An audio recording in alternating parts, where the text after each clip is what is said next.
Let me welcome the speakers of the first panel.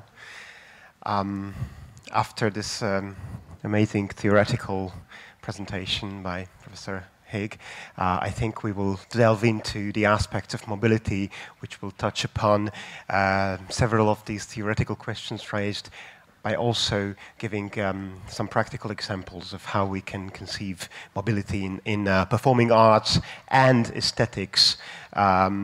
So this will be a quite interdisciplinary approach to the question of mobility in focus. I am Attila Szabó from Budapest. I work for the Hungarian Theatre Museum and Institute as deputy director.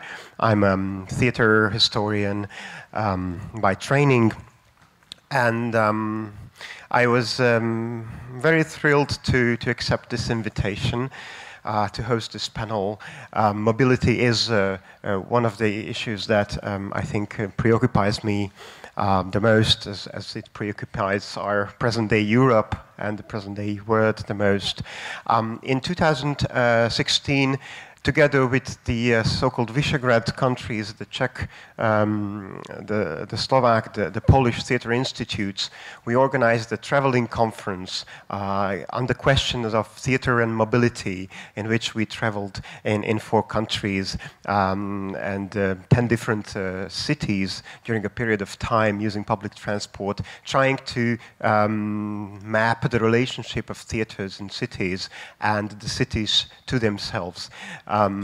So everybody had the chance to experience being a stranger in their own city and also being a host in their own city. And mobility and theatres seem to be, and mobility and performing arts seem to be inseparable today. And we are going to listen to several analyses of this relationship on a European and a global and different levels. So let me welcome the first speakers, Joris Janssens and Tom Ruet from the Flanders Art Institute, sorry for the names, presenting Reframing the International on New Ways of Working Internationally in the Arts. They have submitted an exciting report analyzing and criticizing the concept of mobility in the arts and the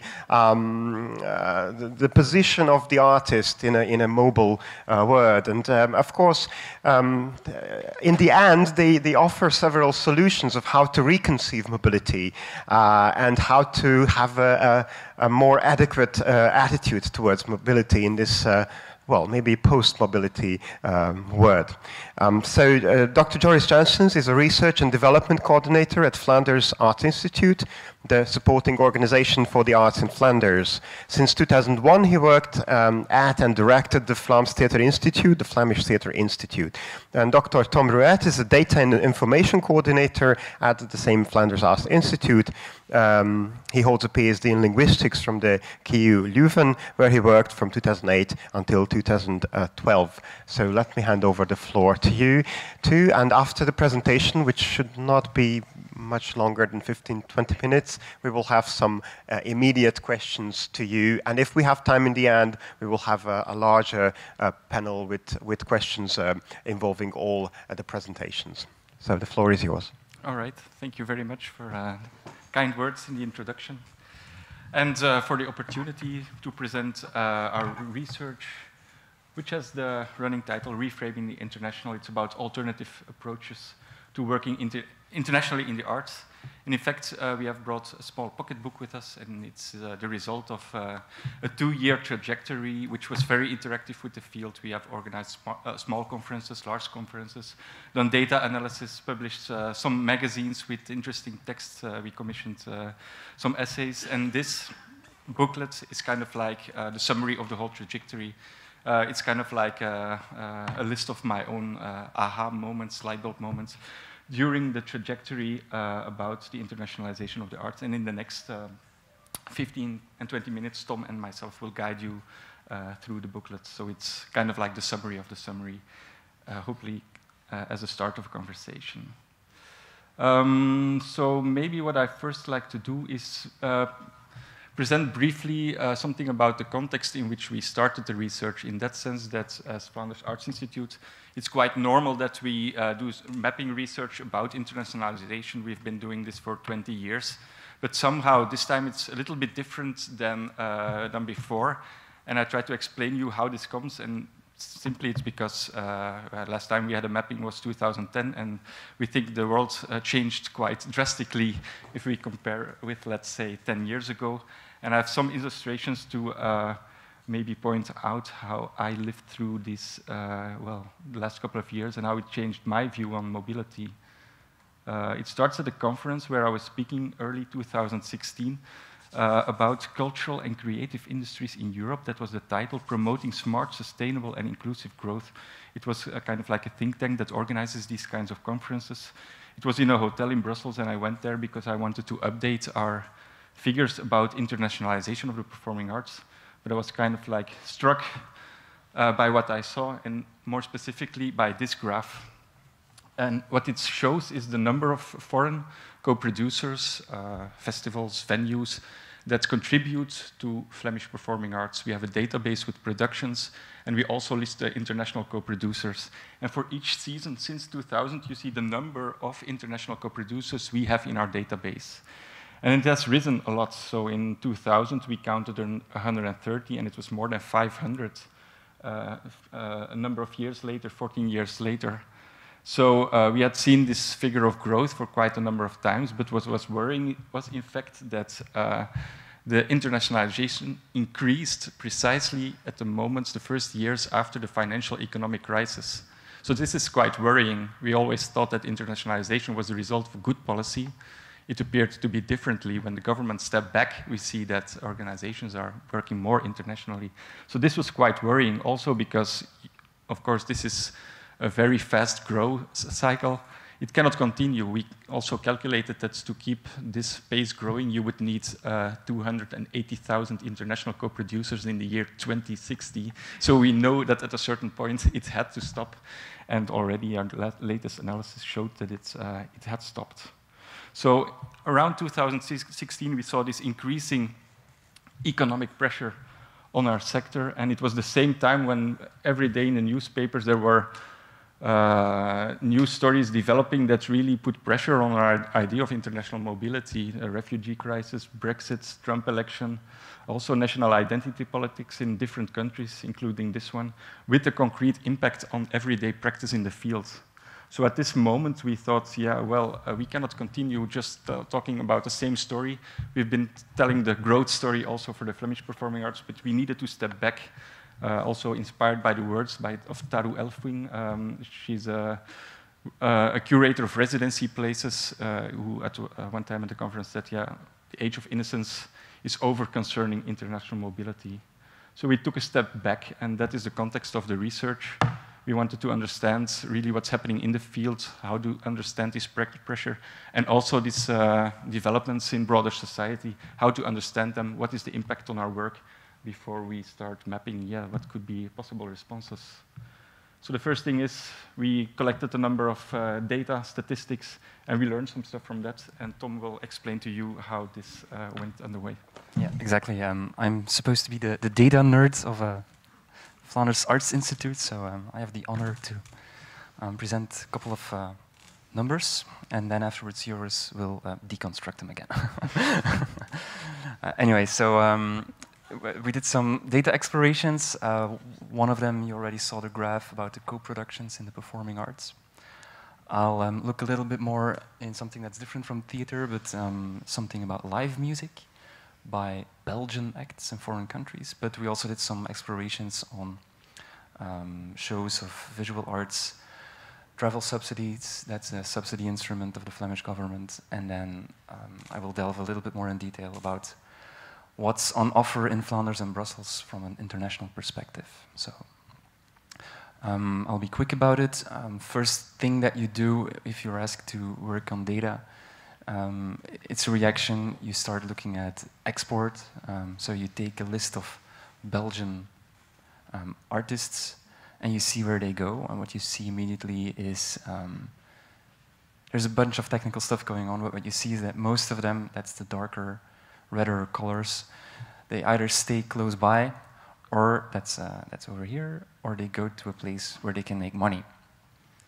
They typically don't go to these regions. So, first thing. If you take the same data, you can make a ranking. So the bigger boxes are the artists with more live concerts abroad, and the ones that are red have more concerts in the United States than in Europe, right? Out of Europe, outside of Europe. All right, exactly. So if you look at this list, if you would know some Belgian artists, you would say, aha, yes, of course.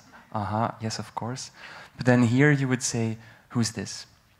I also didn't know about this band, but apparently it's a kind of niche band that can play together with the more mainstream acts.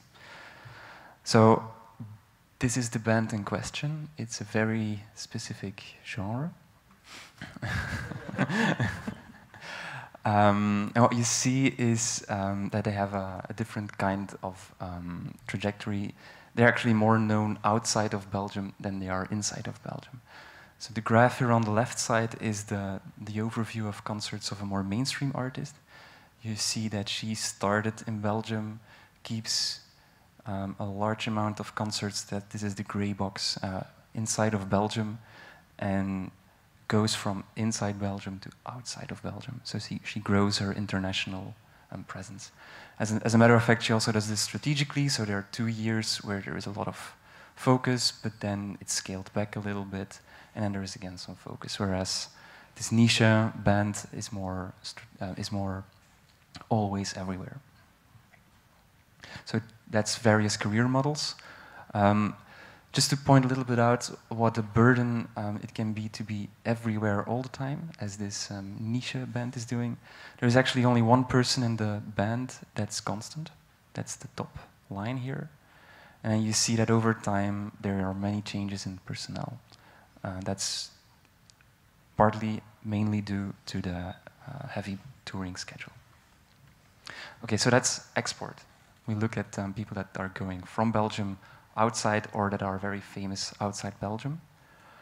But you could also turn inside out and see what do we see in Flemish and Brussels, in Flemish cities and in Brussels, which countries, which nationalities are represented there. So with a colleague, I took a database of activities that are being organized in Flanders and Brussels. And this is very tentative, but we looked at names of countries that are mentioned in the descriptions of these activities. So here is, I suppose this is a dance activity. So you get information like this, and then you suddenly see that there are references to Kinshasa, to Israel, Germany, Brussels, and Africa. So you can just count these country names, just like Twitter does, and you get some trending countries. So what do you see? In Antwerp, you see mentions to Morocco. In the east of Flanders, you see a lot of mentions to Turkey. And in Brussels, you see a lot of mentions to our former colony, Congo. So also very interesting, you see that there are some migration patterns. So the migration patterns of these different cities have an impact on what is being programmed. Okay, so look back. We can focus on export. We can see that our neighboring countries are very popular, that there are differences in the sectors. We see that there are different career models. You go from Belgium to abroad, or you are famous abroad and then also try to make it in Belgium. Transnational practices, this is the co-production scenario that Joris sketched, like you work together with co-producers from abroad. And actually, with the last study, we wanted to point out that if you can find so many foreign influences in your own backyard, if you want, how relevant is the idea of going abroad and thinking in nationalities, really? So, briefly, we learned a lot from the figures, but we also saw that the figures in some way hindered our understanding of what's going on. Precisely, for instance, when you see that there are a lot of practices which are really beyond national identity, and we're still working with these national database categories. So this is only one of the numerous frictions and contradictions we encountered, not only in the figures, but also in the qualitative journey which we had. We commissioned text, we organized debates, roundtables, did a lot of interviews. And there we saw some different tensions more precisely than we could see in the figures.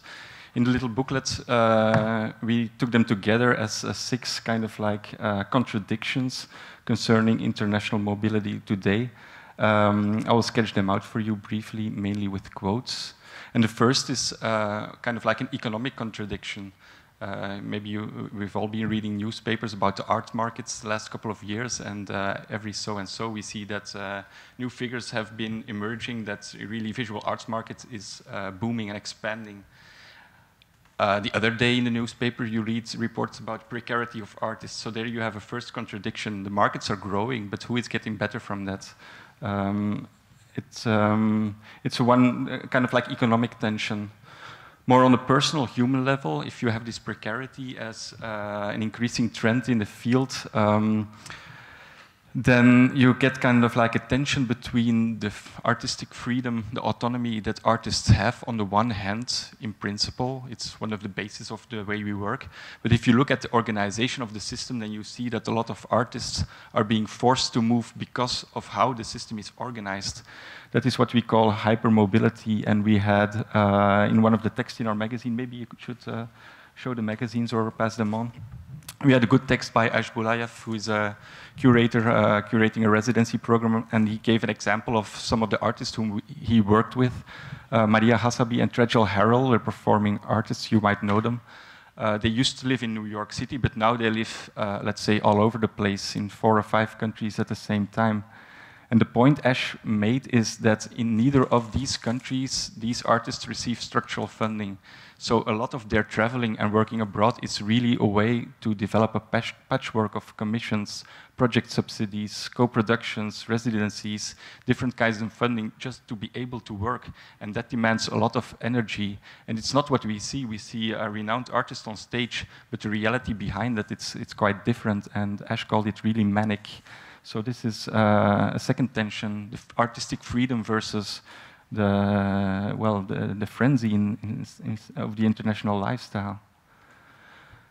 So what does this do with artists? We are always talking about the promise of inspiration and enrichment when you are working as an artist abroad, but we heard a lot of stories where exactly the opposite is happening because of the frenzied routine and the fast pace and the efficiency of international touring in performing arts, but also in music. Life on the road is something completely different, and a lot of people say it's rather numbing rather than inspiring. So that is kind of like a contradiction on the intellectual or artistic level. And fourth, another promise, when you work internationally, you are going to reach new audiences. That is the promise. But the reality is sometimes different. That's what Sarah Van Hee said, performing artist. She said, yeah, I can work internationally, but when I'm on stage in different countries, in fact, it's the same kind of audience. It's not a different audience. So that's what she pointed out. When you're working, but when you really want to deliver this promise, you need to work not on geography, but on demographics. That is quite a different challenge than just taking the plane to the next arts venue. Fifth tension, hypermobility. I already talked about that, but it's a certain, maybe Western perspective. If you talk to people from outside or from regions where you have less access to mobility, you're in a situation where you talk about isolation and the lack of mobility. So we became increasingly aware that this idea of hypermobility is even a privilege. So what are we talking about? In fact, we had a lot of stories about the last 2 years where artists from outside of Europe couldn't enter also in Belgium. So we cannot say that it's a problem of other regions or other regimes. It's happening also in our place, which was quite confronting. And then last tension, the ecological tension. We all know that climate change is a problem, but what can we do in our daily practice, which is so much based on international touring? It's different to translate it into your own practice. So these were a number of the frictions and contradictions which we encountered, but luckily, and to make it a little bit more positive, we also saw that a lot of people are really tackling these issues and also working on alternatives, new working models. So we decided to make a list of interesting practices, and the list became quite long. So that was quite interesting. I'm going to give a number of examples a little bit later, but maybe just to sketch out the synthesis of all this. In fact, we saw that working internationally has a number of promises, not only in the economic level, but also artistically, socially, humanly, ecologically. And it works both ways. The promise is always countered by the pressure, which is economic pressure on the practice today. For instance, economically, you can generate funds while working internationally, but it requires an investment. You can reach new audiences, but you need the time to do so. Same thing artistically. You can be inspired, but mostly it's just routine. It can give you recognition as an international artist, but you're also very vulnerable. And ecologically, you're immediately impacting natural resources. But you can also create awareness about this traveling. So this is what we ultimately did. We made, on the basis of these good practice examples, we made a framework with 25 concrete tracks or perspectives or strategies which you can deploy also to redesign your practice. And we're going to work further on this, really to develop workshop formats, etc., to work with people from the field in trying to implement some of these perspectives on the basis of some of the examples which we encountered. Maybe just to give you a couple of ideas or illustrations. For instance, on the economic level, self-organization of artists is an interesting strategy, sharing resources, management, budgets even, but also what we see is that these self-organizations, that they're also very active in stimulating reflection about working in the field internationally. For instance, L'Amicale de Production, the French company, which is in fact also a transnational company, they're also supported in Belgium. They are quite active in raising awareness about the situation of artists. So different things are happening in these self-organizations. Another example, more in this idea of human capital. In the US, you have this Sustainable Arts Foundation. It's a residency program really focusing on artists who are parents. So this is a concrete strategy to really get a better work-life balance for artists. Another maybe strategy which you could deploy more on the intellectual and artistic capital. Working internationally also generates knowledge about working internationally. And this is, for instance, done by Rosa Ormarsdottir and some other choreographers from Iceland. Working in Belgium, they have this project Second-Hand Knowledge, where they have been mapping the view on dance developments in peripherous regions in Europe. And they also connect these insights in a transnational project. Social capital enhancement in the projects of Einat Tuchman, who used to be really very active in the international touring circuit, but went back to the local community in Molenbeek to really set up a skills exchange project with local communities. So she collected the needs and the skills in the neighborhoods and set up an exchange system for that. So you can work very internationally, also locally. And just the last example, working on your footprint, there are some resources also internationally, but also in different countries with eco-calculators, CO2 calculators, and practical tools really to limit the ecological impact of your practice. So that is where we are right now. We're at the end of a trajectory where we, in a difficult context, started to map not only frictions and contradictions, but also concrete perspectives. We've been doing this in a Flemish context, but it's quite sure that a lot of these issues which we dealt with are also very relevant in other regions. So that's, at this moment, we are quite interesting also to have a discussion with you and everybody interested in this matter to see what we can do, but because it's what we call a wicked problem, we cannot solve it on our own, and it's exactly also a result that you can not solve it from a small part of Europe. We need to work together on this, so let's talk in the next couple of hours and couple of days to see what we can do together to change the situation. Thank you very much. Thank you, Joris and Tom, for this very nice, provocative presentation. And yes, your book contains quite a few good examples of issues to think over and suggestions how to reflect on mobility. It was funny to read your suggestions of diminishing my ecological footprint on the airport, waiting for the plane to start. And well, I've been thinking, yes, how nice it would be to come to Warsaw by bicycle, which I would normally do if I had like 3 or 4 or 5 days for it. But joke aside, I think not only artists, but I think also people working in the field of research or programming or arts management should be thinking a little bit over whether we are also influenced by this hypermobility to some extent, and how would there be other ways of making our corporations more sustainable? What would we have to change in order to do that? How could we invest maybe or focus more on the projects we do instead of just chasing one project after the other? Are there solutions or options for that? Okay, just a few questions we can ask directly right now if you have, or reflections.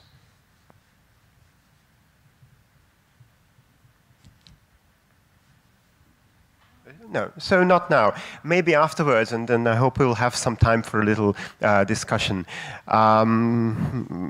Yes, thank you very much. Let's move on to the next speaker, Nina Vurdelia. Oh, sorry, yes. Yeah, I think it's good to have a question, otherwise it becomes, for me already now after 2 presentations, too much to bury. So, my name is Jurian, I come from Switzerland, I'm just incidentally here.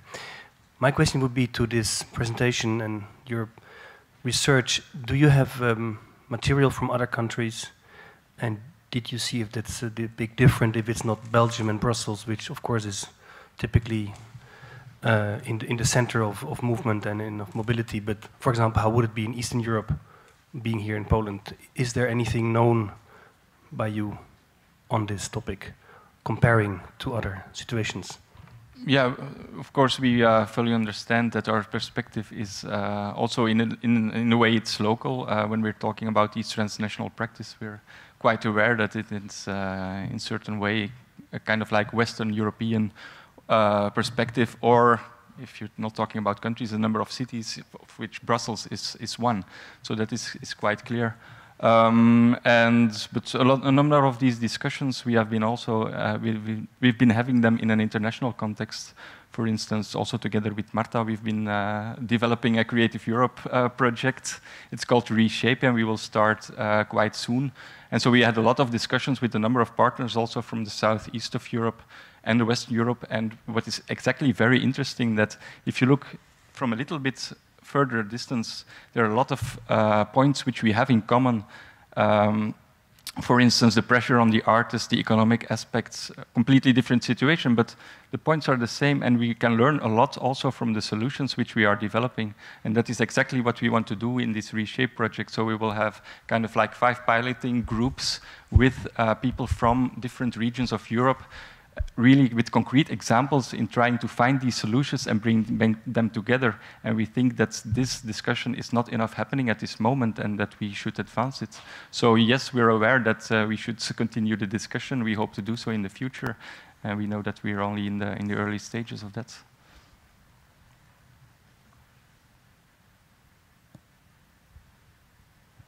Somebody brave enough to ask a second question? Yes. Just to continue on the question that was asked, I was wondering if all these projects, of course, you're not focusing, I mean, with the new program of Creative Europe, you will not be focusing mainly on West Europe, but Southeast Europe and so. I always try to be provocative and wonder what about the neighboring countries of Europe, Because nowadays we really cannot consider otherwise we're really considering Europe as a fortress, which I think when it comes to the international and so needs to be much more expanded or questioned. Yeah, that's a very important point. And what I can add to that is not only that our project is also Euromed, so we have a partner in Beirut as well, but also that the reality of the neighboring countries, it's also happening in Brussels, right? So that is something which was kind of like an important line also in the research. We see, in fact, that there are a lot of organizations in Brussels really trying to engage with the region, also with the Mediterranean region. But what they always also say is that if you want to do so because of a number of reasons, you don't need to go abroad, and you really need to recognize also what is happening, this multiculturality, different cultural approaches, it's happening also on our doorstep. So we've been also stimulating also reflection and exchanges about that, how you can cooperate with the neighboring regions, really taking into account that what's always hindering is that you take histories along with you. There are different power balance, and so there the question is how can you create this kind of like equal zone where you can really work together on an equal basis, which is quite a difficult challenge, and I'm not going to say that we we have found solutions, but also that is indeed an important topic to work on for the next couple of years and later. Yeah. Thank you. I think that's the perfect transition to the next presentation, which stays in Belgium and is also concerned with this question of interculturality. Nina Vordelja is going to present an observation on contemporary Turkish imagery in Brussels. She's a performance researcher and culture worker, Belgium-based. She's working internationally in the field of contemporary theater and intermedia performance. She's interested in exploring performative potential of cultural spaces and multimedia text emerging in them. So the floor is yours. I prefer to stand. I will later have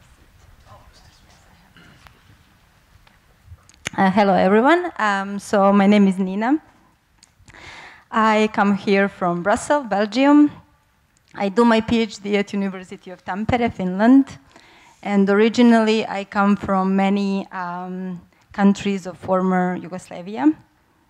What makes me very delighted to speak about transforming intercultural society of Europe and the European neighborhood. So what brings me here is to discuss with you aesthetics of intercultural society in Brussels, Belgium, with a specific emphasis on immigrant society of Muslim, namely, and mainly Turkish and Moroccan origin. So I moved to Belgium around a year ago for a purpose of doing a traineeship at the European Network for Live Performance, one of many international organizations with headquarters in Brussels. And quickly I became a part of these expat international circles. And I remember these brochures, materials that we were given to welcome us, that were in a very enthusiastic way celebrating interculturality and multicultural society of Belgium. But then I ended up living in the neighborhood of Schaerbeek, one of the oldest parts of Brussels, with very recognizable both French and Flemish monumental legacy. But in the same time, space of growing immigrant society of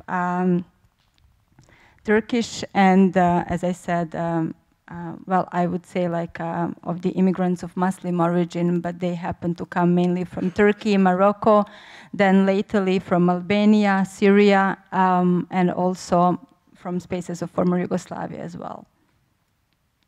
And I noticed that this aesthetics that I'm surrounded with, that is very outstanding and very, in a way, remarkable in a way that it is articulating itself in a public space, is completely different than the one that was presented to us as young expats coming to Brussels.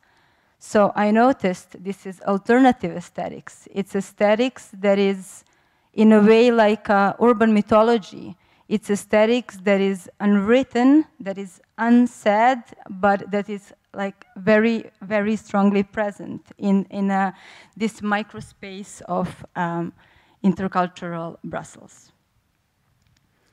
So from my daily walks to my workspace or to the supermarket, I used to notice these places that had the quality of otherness, that were in even like, I'm afraid to say aggressive, but certainly very strong way implanting or even inserting themselves in their surroundings. So the places that I chose to talk about to talk about today are places of leisure and of the body care, and I will further elaborate why. So now maybe I can use this mic. I don't know. I'm not very comfortable with this seated. And yeah, I should take care of time. Yes.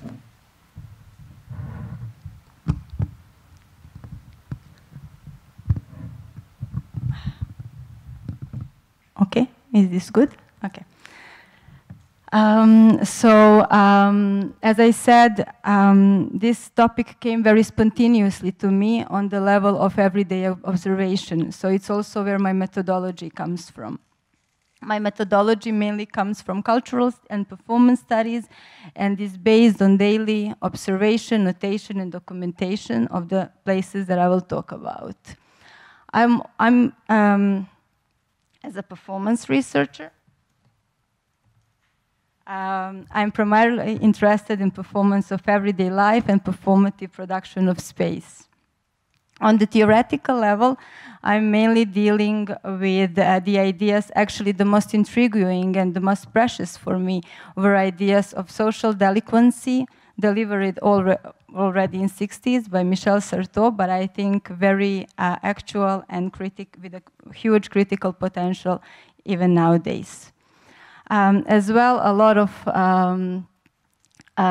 elaboration on my case studies will be about politics of aesthetics and the aesthetic regimes that Rancière talks about and that I think can be applied on the spaces that I'm investigating.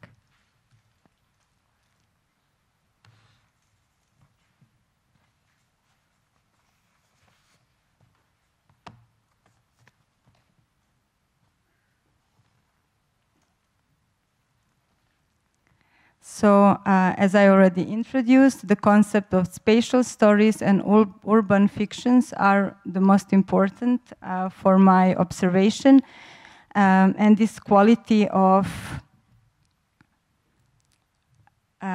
storytelling, the storytelling as a creative practice of production of space that is picking up on certain qualities of representational space, but then delivering narratives that are opposing the dominant discourses of the macro space that they are existing within.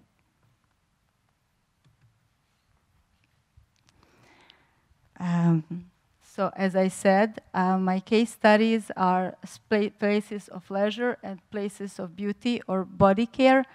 I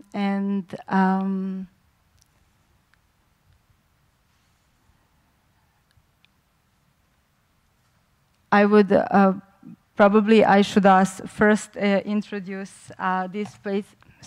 Sorry, I think I'm losing a bit of track on my presentation, and I will take a minute to.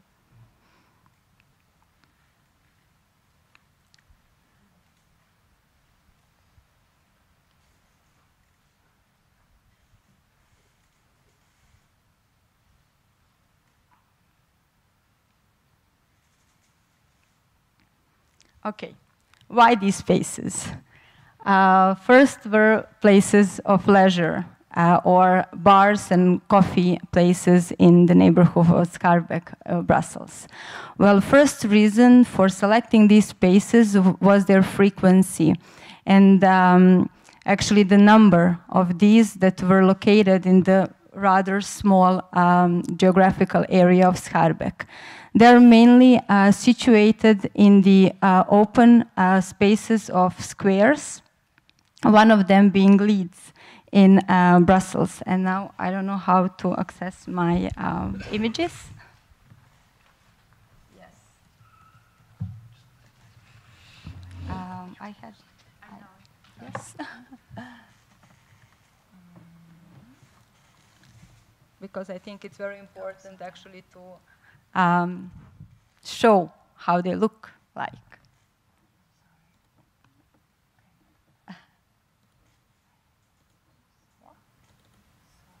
Okay, you can leave that one.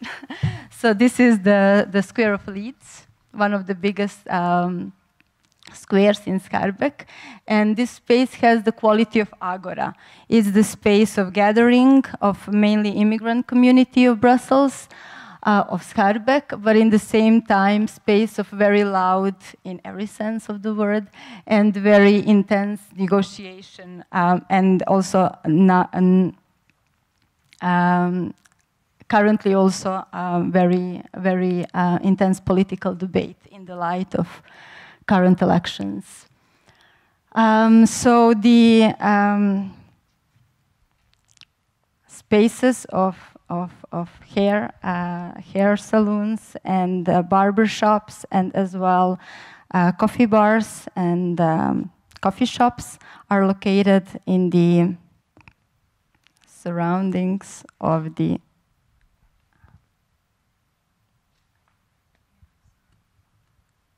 okay.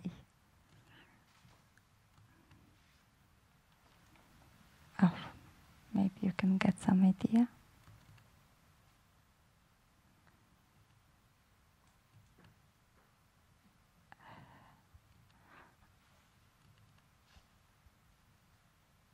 Well, I don't think it's much useful, but it's something like this.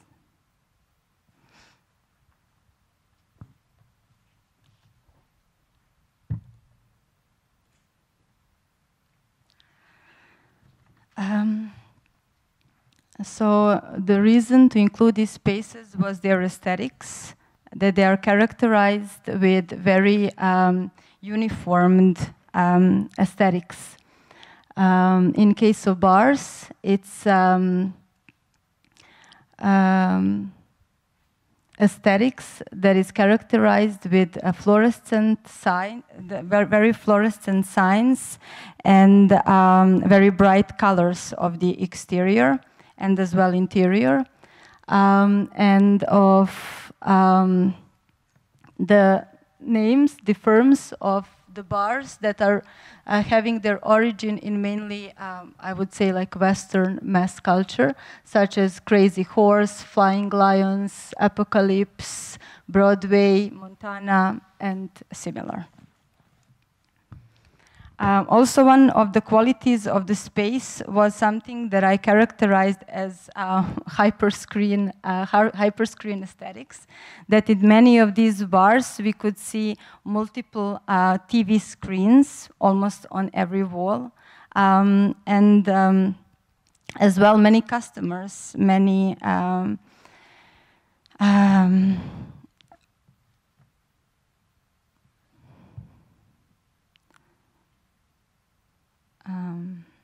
I'm sorry, I don't think this presentation is making much sense. So,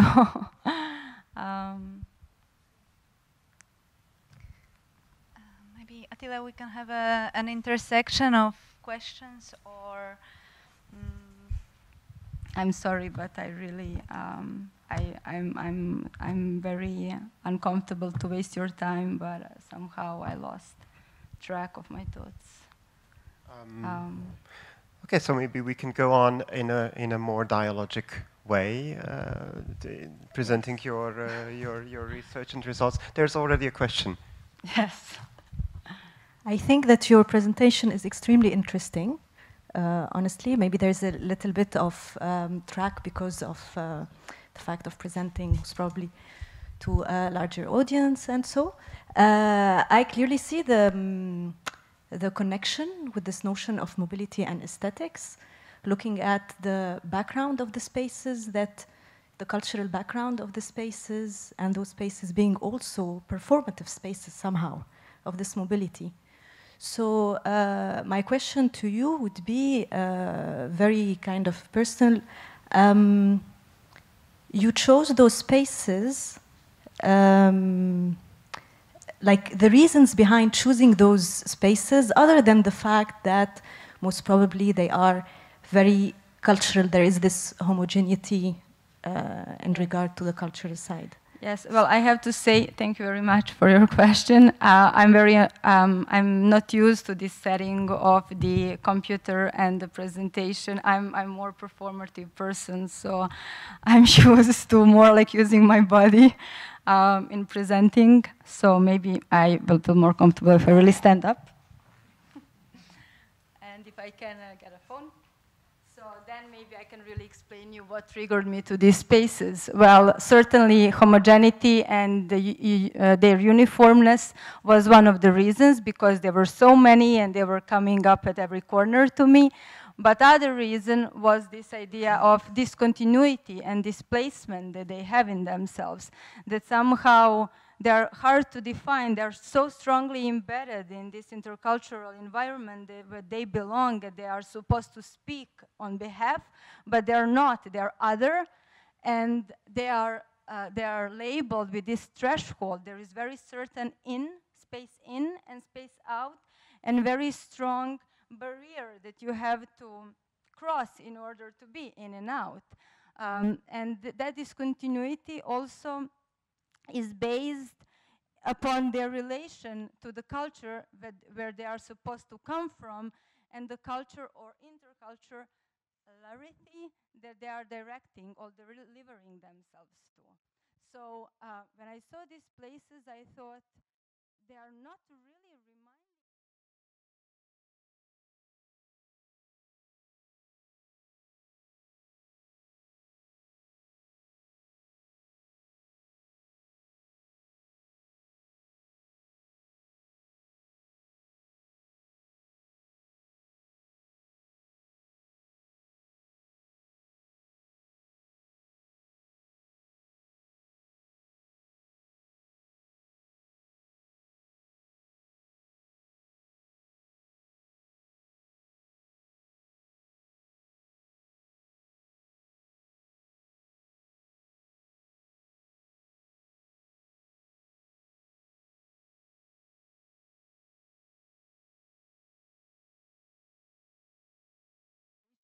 It's set to actually label, to bold this space, to give it visibility that it's not granted by the official, by the dominant discourse, and somehow also to create this distinguishedness, this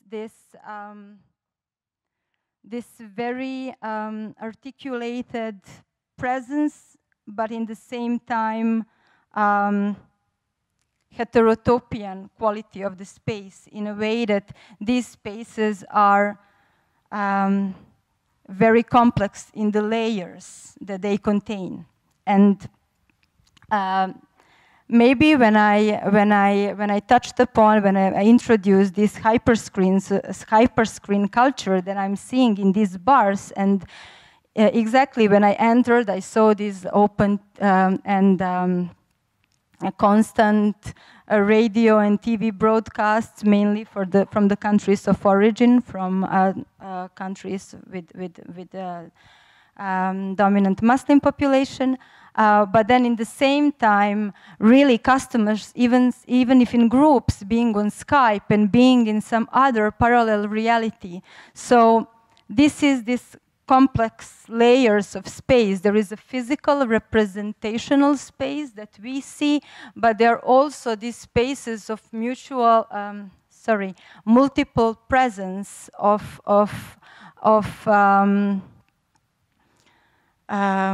and also of creating in between strong ideological space, of reconstructing the identities that are being set in the dominant culture. So these were bars. And then why hairdressers and spaces of beauty or body care came in? Well, certainly because they have some shared aesthetics. They have this very strong visual images, and they have this also idea of distinguishedness or otherness in comparison to the environment where they are implanted. But hairdress salons, because they also very critically relate to the very important definitions such as class, gender, and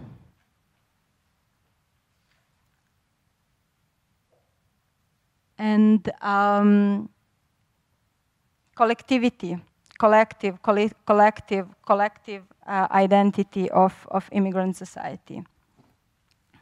So I try to do field research. I try to do interviews in these places, in hairdresser salons and the bars, and I can say that it was extremely difficult. I got some informations that were very scarce, that were mainly conversations about their homelands, or what is the kind of prototype of customers that they daily see. But as far as I try to open any political discussion, or if I try to trigger any notion of gender or of the political resistance, I was not welcomed. And in one of the attempts, I was even forced to leave the space. So I was very ambitious to do qualitative content analysis of the interviews, as well as of multimedia material that I gathered, but it somehow still stays on the level of my ambition rather than something that I can really share with you today.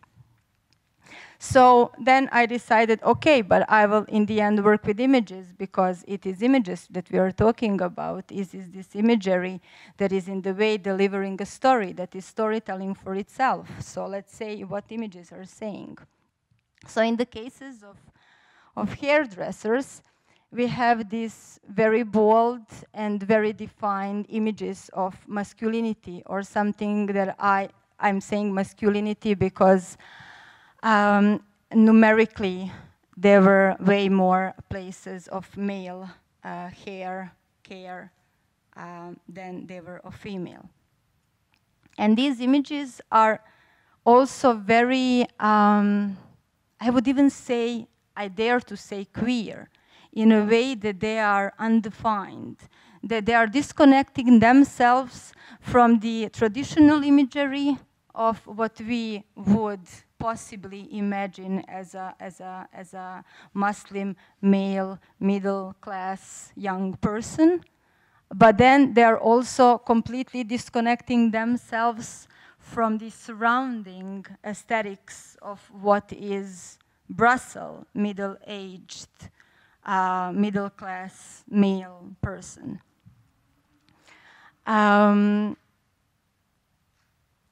And contrary to female images, that I have to say they are not that strongly articulated, and even if they are still possessing these qualities of very, very traditional and very dominant imagery that we would consider.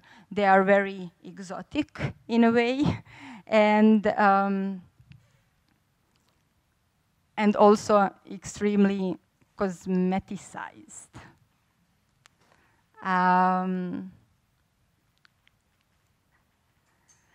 So yes, as I tried to impose, basically, that was really what was going on in my inner negotiations. I tried to impose some definitions of the material that I collected, but then I came to the what maybe also the conclusion of my research, that really these spaces are actually not only resisting this kind of discourse of macrospace that they are existing in, but they are also rejecting definition, because they are in constant transformation and somehow in their own inner negotiations with what they stand for.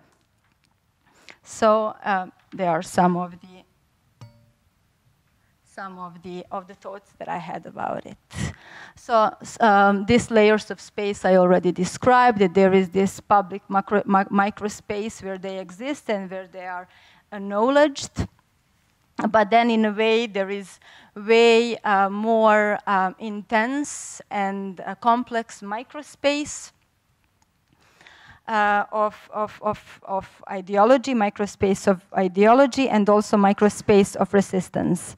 And in that regard, I think I mentioned, but I didn't really elaborate upon the idea of delinquency. That is extremely important for me here, because I really see this as the Certeau social delinquency, in a way picking up from the representational codes, but then cutting across and cutting off the categories that you are operating in your daily performance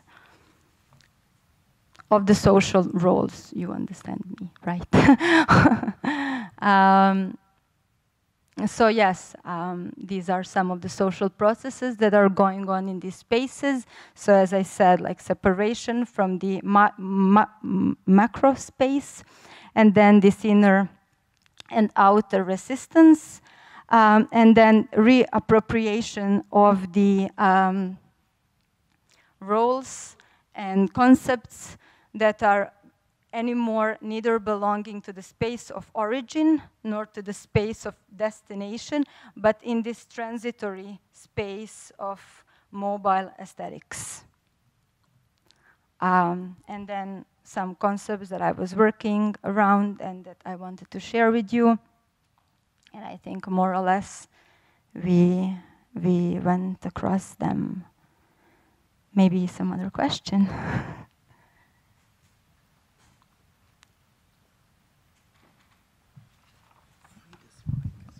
Mm-hmm. Oh, sorry.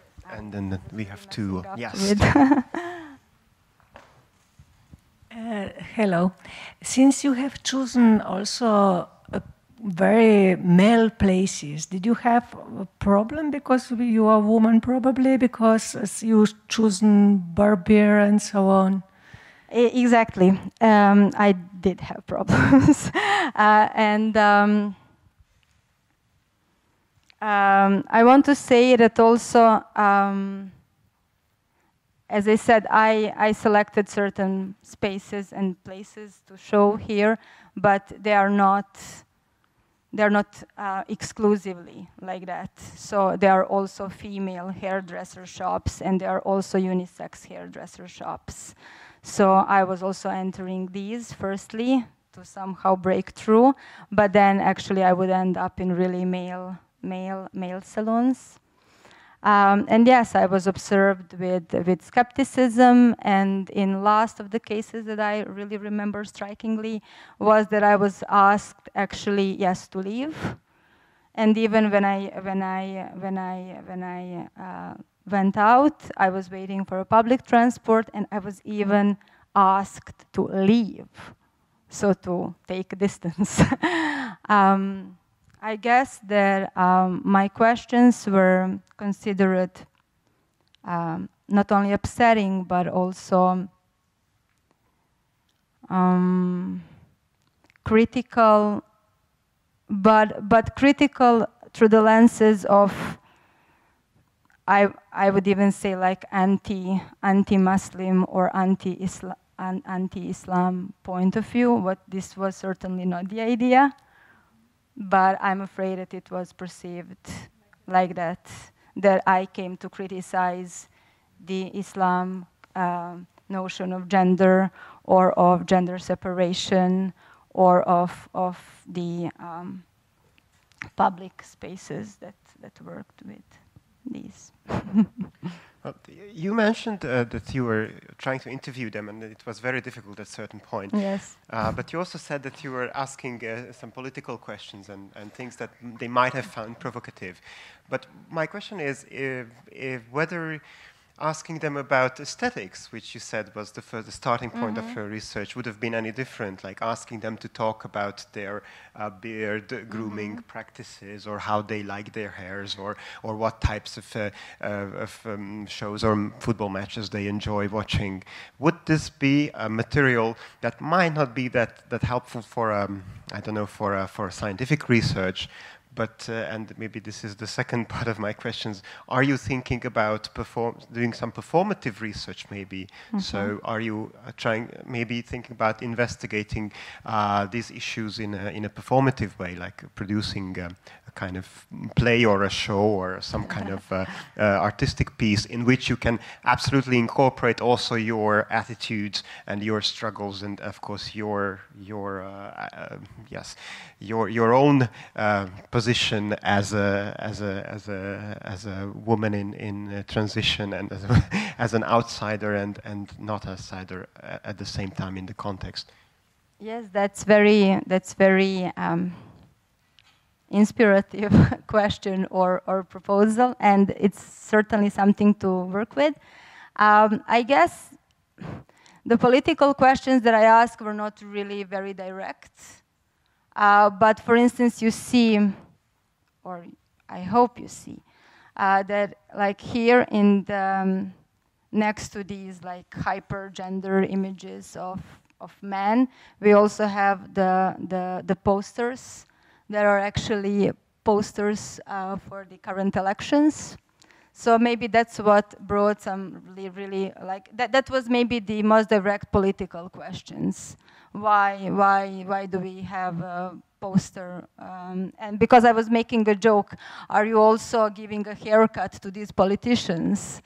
And then they were saying, no, but its candidates are mainly representing the Turkish minority in the or actually majority in the neighborhood. So it was more like it was in a way playing with aesthetics and coming from the perspective of aesthetics, but actually trying to dig out the political, the ideological message that is contained in these, because I think that this imagery and this aesthetics is actually very strong channel of political resistance in a way, and the idea of invisibility, and then in response to this invisibility somehow creating very visible and very strong, but in a way very subversive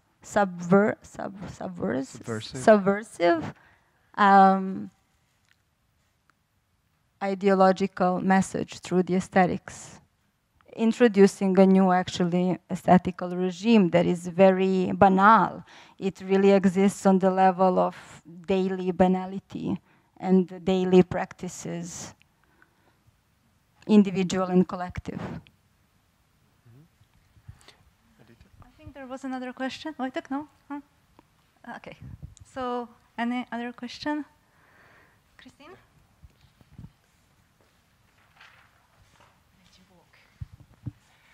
Hello, Nina. Thank you for the presentation first. I want to say that, I mean, I've been in the board with the others who, just that you know, who thought of whom to invite from the open call for papers that you applied to.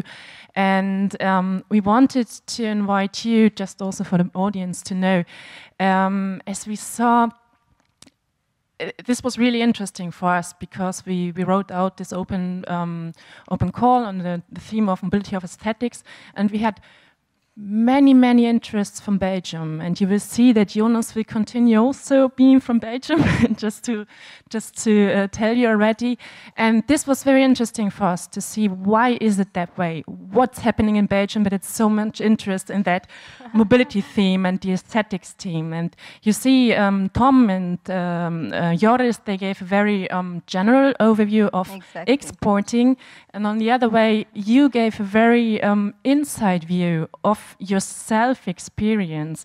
And I actually wanted to ask you, because and that's somehow what I missed in your presentation, but it's not some kind of critique, just asking you really about your own position in that, because you, in a way, you are more a stranger to the Belgian Republic in that case than those living in these areas and working there and having these microspaces, because you came later on. They maybe even have born there, and I just wanted to see I mean, that's a controversial question. I'm very aware about this, but I just wanted to see how you positioned to that. I mean, you came there; it was your first experience, and you compared it to your experiences from other countries, also to your experience from your homeland, probably. How you positioned to that.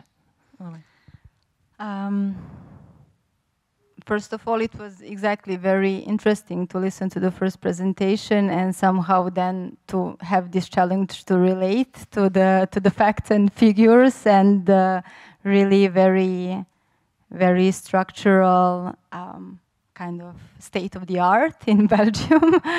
And then having my very personal observations and not so structured thoughts. But I think it's somehow coming hand in hand, speaking about exactly what's going on in Belgium and somehow why this space is so full of potential in a way to discuss aesthetics and to discuss the mobility and to discuss the fluidity and transformation of the contemporary interculturalism. Yeah, maybe to add to that, also for me it's quite challenging to see so different presentations about. Tom lives in Schaerbeek, so he's from there. I live in Molenbeek, so we know the reality. And in fact, what is really quite a challenge that is we've been talking about the reality from the perspective of the institutionalized arts field, which has been trying to develop for 25 years concrete initiatives to reach out to these communities. And then it's quite interesting also to see how identity is constructed from these non-institutional spaces and to see the huge gap that there is. So it's really quite challenging. How can you bridge that gap, and what kind of interrelations could you develop to really have a dialogue? So it's it's very challenging, I must say. Thank you very much. And in regards to that, I think that actually my own position in all this is actually very important, because also coming from my methodology, but also coming from the tools that I'm using, well, that's methodology. But in a way, I wanted to say that these like multiple codes and these kind of like aesthetic languages that are mixing and matching in all these places and spaces of resistance and standing out, they are actually the object of a very intense interpretation with the knowledge and with the categories that we are carrying in ourselves, because in the end we are the spectators, we are really the witnesses of this urban spectacle that is going on, and that's really a spectacle, that's really the society of hyper-production of images in really the worst or best meaning of it. So of course I was interpreting and I was seeing through my lenses, and coming from Balkans, actually growing up in Bosnia, I do have my own ideas and I do have my own, well, I'm really trying to make them very open by the years of living abroad, and I think they are quite like revisited constantly. But I have my ideas about gender and the class and the individual and collective identities in Islam, of Muslim communities. But then these spaces are not labeled or defined in that way that I was seeing them. They can be something completely different. They can actually be very open spaces. Spaces, everybody's spaces, or no man's spaces. And I will just share one anecdote with you. One of the days that I was walking around and taking these spy photographs around, I noticed, but my phone was dead, so I could not take an image. I saw a group of 16 Spanish teenage girls sitting in the bar, being very loud, playing cards, and completely taking over space. The same space that morning I really defined as heavily masculine and heavily separated and extremely closed and inaccessible. And it was not for them. So it's just a subject of really interpretation, and of course also with familiarity and this kind of like distance or proximity that we are developing towards a space. But it's certainly not a definition. Nina, thank you very much. This is a very exciting topic. Oh. Did this space, you think, stop being this very defined space after this visit of these 16 teenagers? No. Then another week I tried to do the same. I tried to come there and order a tea, and I with just one friend, one female friend, and I felt like very uncomfortable, very observed, like with very heavy gazes. But then it's maybe very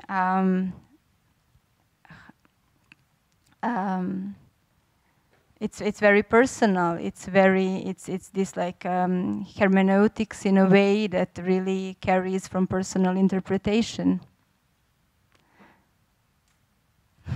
Thank you. Please don't forget your questions. I'm sure you have now, and they're getting more and more. There we have a last presentation. And thank just you, to say Nina. thank you Yes. very much, and apologies one more time for some difficulties, and thank you very much for helping me to deliver this presentation. This was just an innovative, performative presentation. Don't worry about it for a second. So let me introduce now our last speaker of this panel, Jonas van der Schuren. Almost good. To talk about mobility of aesthetics or emancipatory aesthetics. As it was already mentioned, we are staying in Belgium. Jonas is currently a scientific assistant at the Eastern European section of the Department for Languages and Cultures at Ghent University. Previously, he worked for Jan Fabre and performed an internship at Novi Theater. He is active as a writer, dramaturg, and journalist, writing about ideology and the emancipatory potential of theater. He's also editor-in-chief of the Flemish Literary Fund, supported literary magazine Kluge Hans. Okay, the floor is yours. Okay, thank you for that introduction, and also thank you for having me here. Well, as already has been stated, my name kind of gives away that I'm from Belgium. Jonas van der Schuren, you can't really hide it. And I still have several engagements in Belgium, such as Kluge Hans and working for Ghent University. But for the past year, well, a bit longer, a year and 2 months or something, I have actually been living in Warsaw for the majority of my time. I have been trying to watch a lot of Polish theater. I've written in the Belgian press about Polish theater and Polish politics. And so in that sense, well, I'm also planning to stay here and live my life in Warsaw, studying Polish, etc., etc. Now, I make that point more to say that this presentation really should not be seen from a purely Belgian perspective, but more from the perspective of someone who has come out of Belgium, who has migrated to Poland, and who has been, how can we put it, very interested in what has happened in Polish theatre in the past few years and the developments that have been happening.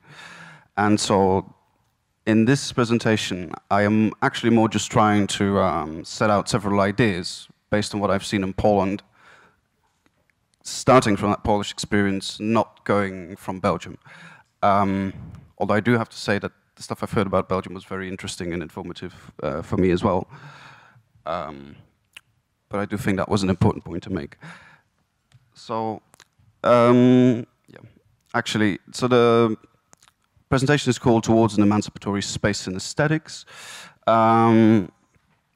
As I already said, this is just setting out ideas. This is not a thorough study. This is also not exhaustive in any way. It is just several ideas, guidelines based on what I've seen. So I don't think I'm saying anything controversial here when I say that for the past 2 centuries we have seen an accelerating pace of modernization, or as Zygmunt Bauman calls it, liquidification, as he describes very nicely the process to clear the site for new and improved solids. I also don't think I say anything really controversial when I say that the 20th century has mostly been a century whose history was about trying to achieve perfection and failing.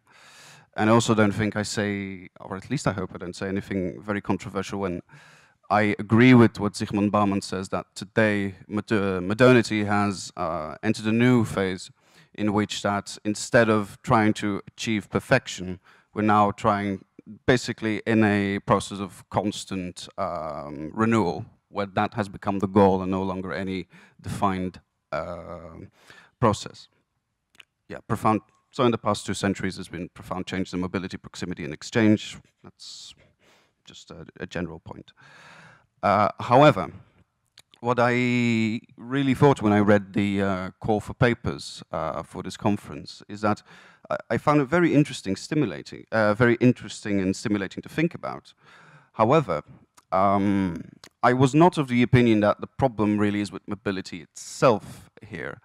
The problem with mobility for many people today is not with mobility itself, but the sense of lacking control, a sense that the world is developing in the wrong direction, the sense that they constantly have to adapt without any goal, and that they have little to no hold on it, little to no control about it. I think this is true for both people who identify as conservative as progressive. I think many people do not really have any sense of direction or any sense where we are going to. And that lack of control stems from unequal globalization. Basically, power dynamics that already existed before we entered into a phase of rapid globalization from the, you can pick any random point, but let's say from the 1990s, have been exacerbating those power dynamics and also exacerbating inequalities that already existed and fueling new ones.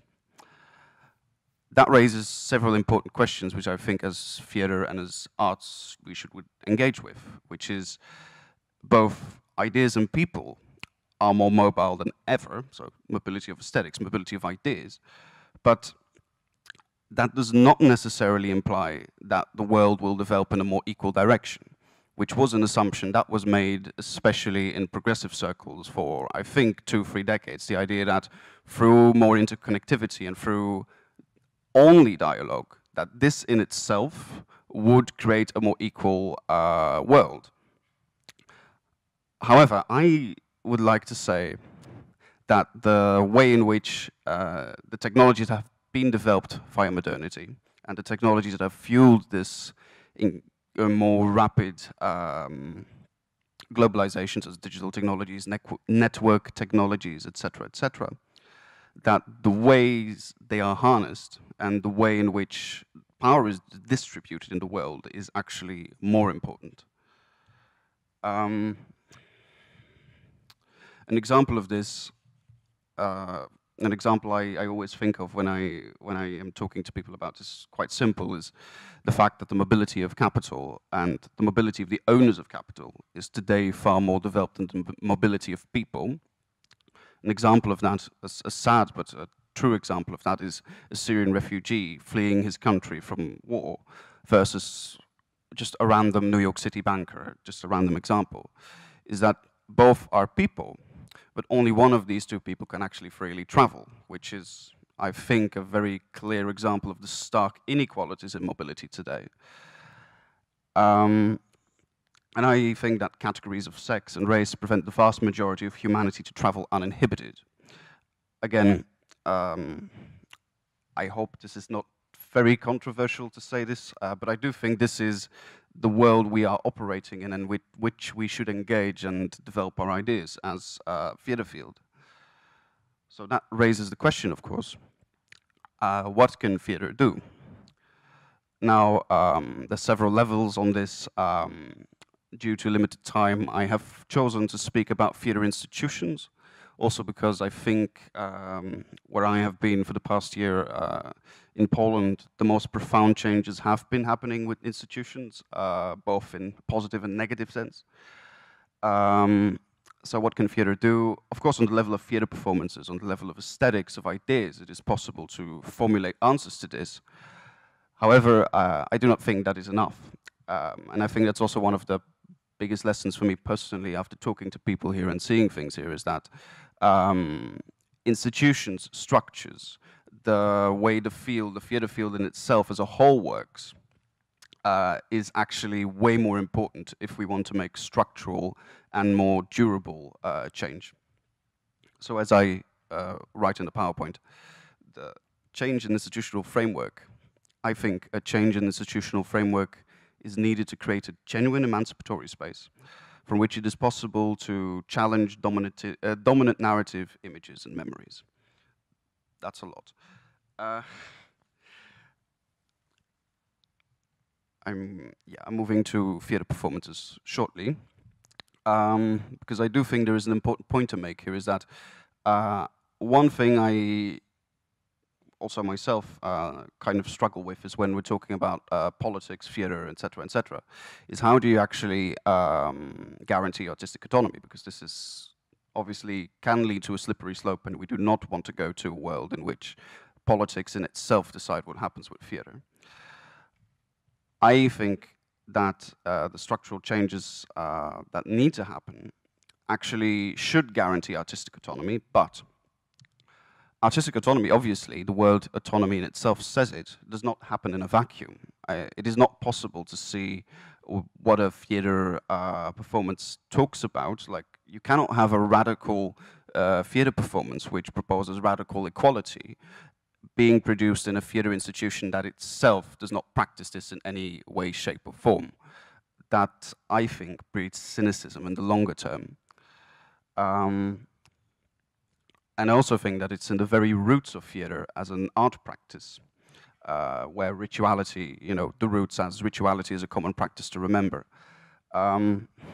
One very concrete example about this, which is also from my own experience, and I really enjoyed working at Troublin and Fabre, but in the light of what has happened in the past few weeks, I have to say that the notion that the director should reign supreme as an artistic dictator is an inherently reactionary idea, which I really believe is an idea that lies at the heart of the way in which sexual abuse could happen, the way in which power abuse could happen. And, well, I saw it myself. I myself, being a man and only working as a communications assistant, I was not really directly affected by this, but I have to be honest, I saw it with my own eyes. Everyone saw it with their own eyes.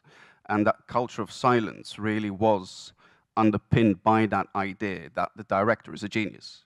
And the idea that, genius artists, they have their outbursts, they have their whims. We should respect that, because in that way you can, if you just need to accept it for the simple reason that, well, he makes genius art, and he's a genius, and geniuses are just weird.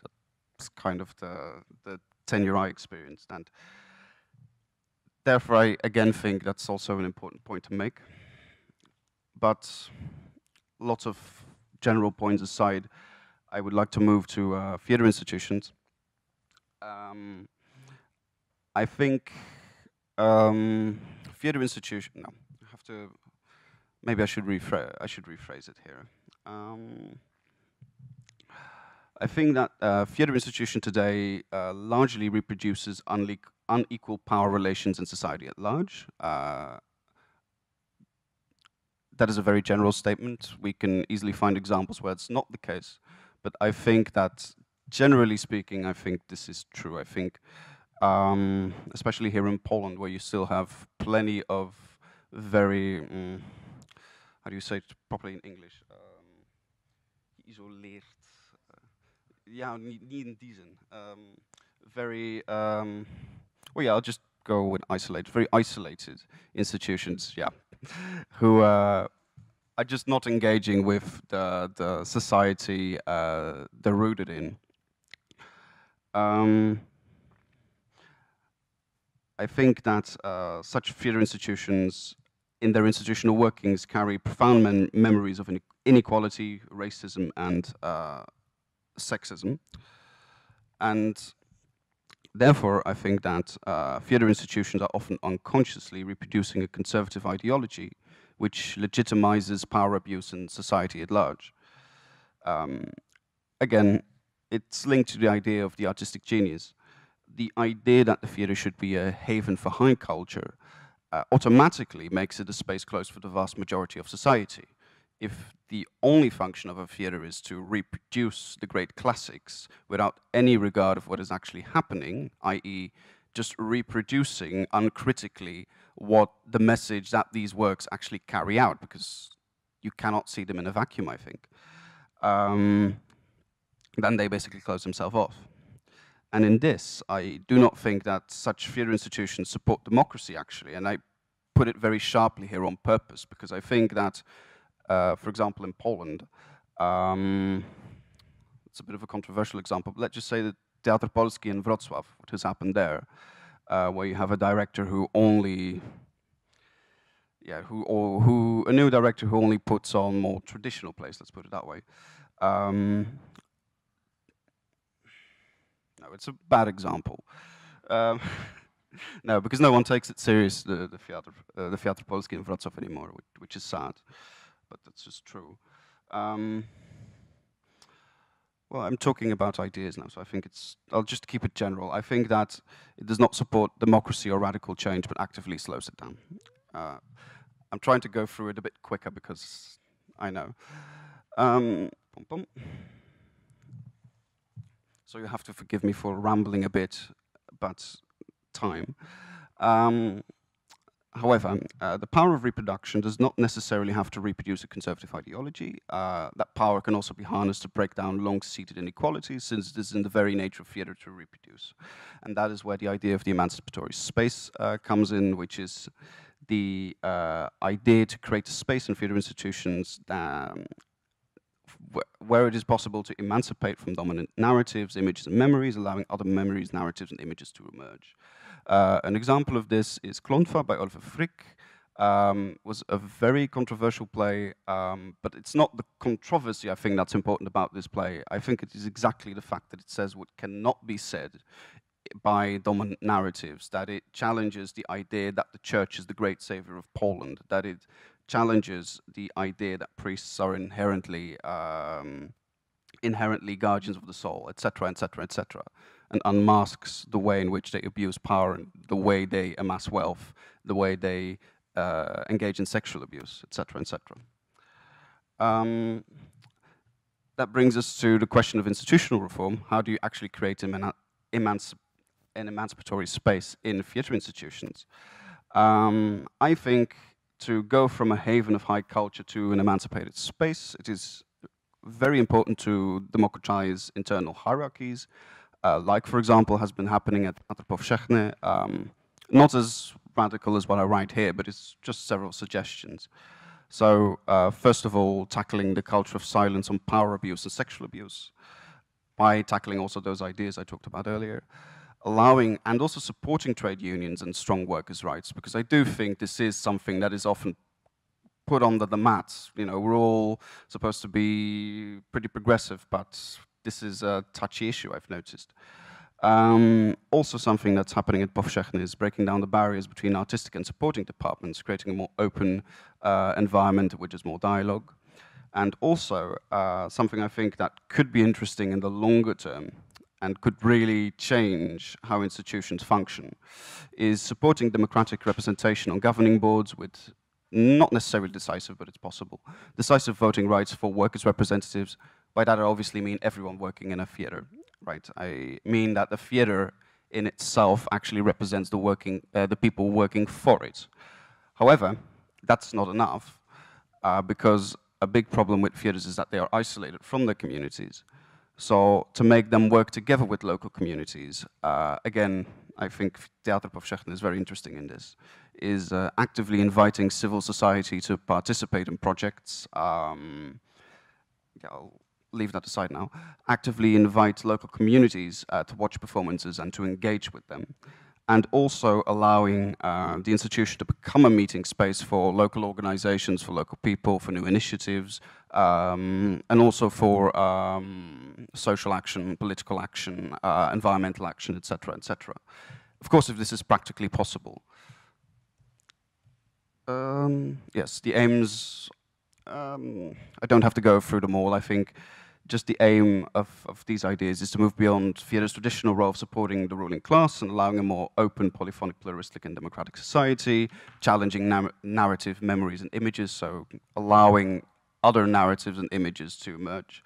But also, I think, is crucial by the opening up, is just to show solidarity with other parts of the theatre field, because I'm now talking about the big theatre institutions, basically, but as we have already seen also in the two previous presentations, I think, especially from the colleagues from the Flanders Arts Institute, is that there are huge holes in our theatre field, in our institutional support, is that there are lots of organizations and lots of artists who, because they don't belong to one single institution, they fall in between all the gaps, and it is very hard, very time-consuming to keep performing the art they want to perform. And I think that starting with reforming these big institutions, it might make it possible for different allocations of money, might make it possible for a, how can I say, for a different way of structuring the theatre field in which these gaps can be plugged, or maybe completely rethink that theatre field. A more pragmatic example, I think, is how Teatr Powszechny and Komuna Warszawa have been working together. How Komuna Warszawa, which is non-institutional theatre, who does not get institutional support, how they try to help Komuna Warszawa to keep existing. Yeah, this is an example more of theatre I found interesting. Zrób siebie. Make Yourself by Marta Żółek, but I'm going to go over it now for time. Could you just summarize your conclusion yes. in 2 sentences? Well, oh yeah, it's the last slide. So, a truly emancipatory theatre institution cannot ignore fundamental inequalities today, and I do not think that without institutional reform, even theatre performances with a radical message that they can only serve global capital, can only serve global inequalities in the long run, and the cynicism that this creates, this mismatch you have between messages that are being reproduced by theatre institutions and the theatre field in itself, actually, I believe, is one of the fuels for right-wing populism today. It's something I hear a lot from people I speak to, especially, well, no, actually, yeah, if you just talk with right-wing populists, this is something you hear a lot, and I think it is true as well. And then, final sentence, if the mobility of ideas and people is to be developed at the same level of mobility of capital, and if the mobility of capital is to be put to the use of the people, you know, just people in general, for a democratic society, then theatre institutions, I think, hold a unique position in European society or in certain European countries such as Poland to support that struggle in its reproductive and remembering powers. That's it. I assume that there will be questions. All questions are welcome. Thank you, Jonas. Thank you. The thing is, we were really just allowed 5 extra minutes, which have just passed, but I will allow one question or one remark, just not to leave you, because there are so many quite, strong ideas. Oh, yeah, definitely, yes. So is there someone who has a very, very urgent reaction to this? If not, then let me thank you for all the panelists. I think this is just the beginning of a discussion that we will be carrying out in the following 2 days. And I will strongly encourage you to discuss over coffee and also after these presentations. I think they were all very, very relevant and very, very interesting issues raised, and there are millions of interesting connections between these presentations. So I again congratulate the selectors and the presenters for putting these propositions one after the other. Thank you very much for coming.